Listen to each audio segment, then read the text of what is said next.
Yeah. Okay, so I originally became interested in geology. I think like many undergrads do, they start, if they like science, a lot of them go in kind of like the pre-med route. And so that's why I started.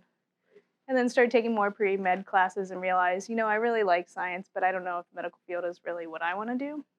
And so uh, when I was younger, I actually grew up on a farm. So I spent a lot of time outdoors in a pretty small rural community. So I knew that I liked science and I liked being outdoors. And that kind of led me to take some intro geology classes, which ultimately led me to continue on to where I am today, right?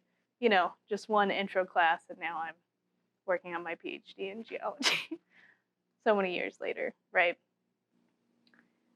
There were kind of a lot of reasons why I didn't go into the medical field, and one was because I wasn't really interested in it, and one was because I wasn't sure it fit my lifestyle. Yeah.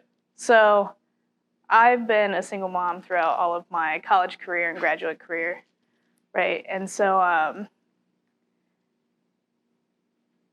yeah. So I was looking for a career that I enjoyed, but also would fit with my pre-existing family, right?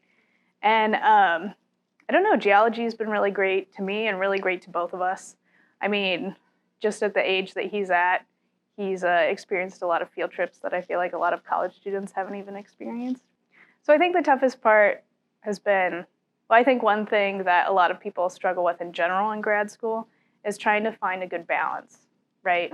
So a good balance between, work and social life and self-care and sleep somewhere in there, maybe, and having a child, adds a whole other kind of component or level to trying to find that type of balance, right? And I feel like it's something that's hard, but ultimately leads me to be very driven and time organized, and like using my time wisely, because I can't necessarily stay here every day till midnight in the lab trying to get things done, right? So, just trying to balance those types of things like any grad student does, but maybe just with a little extra component, right? So, yeah. Well, I think one thing that's most rewarding at the point where I am is, when I first had my son, I was in high school, and it was just kind of this expectation. So where I'm from is a very small rural community, right? And if something like that happens, then the woman drops out or she marries the guy and they disappear forever, and that's kind of what happens, right? And, there really wasn't an expectation for people to even go to college, in my community. It's like kind of uncommon. And, I'm also a first generation college student.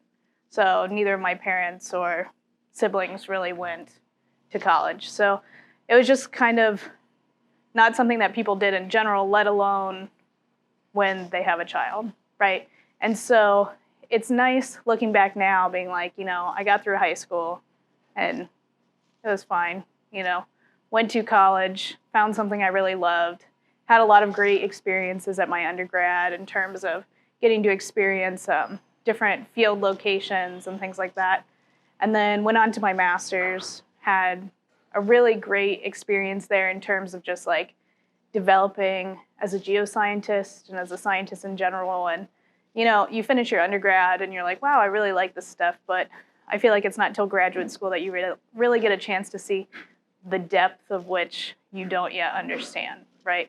Which is both overwhelming and exciting, right? Yeah. And so I think it's just, now having my master's and working on my PhD in a research topic that I'm really passionate about and that I really truly enjoy, right? And I think just looking back and having what's in front of me being really exciting and what's behind me being really satisfying.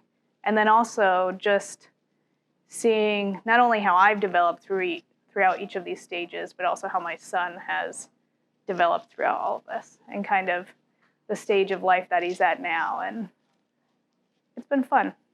Yeah, so it's been good.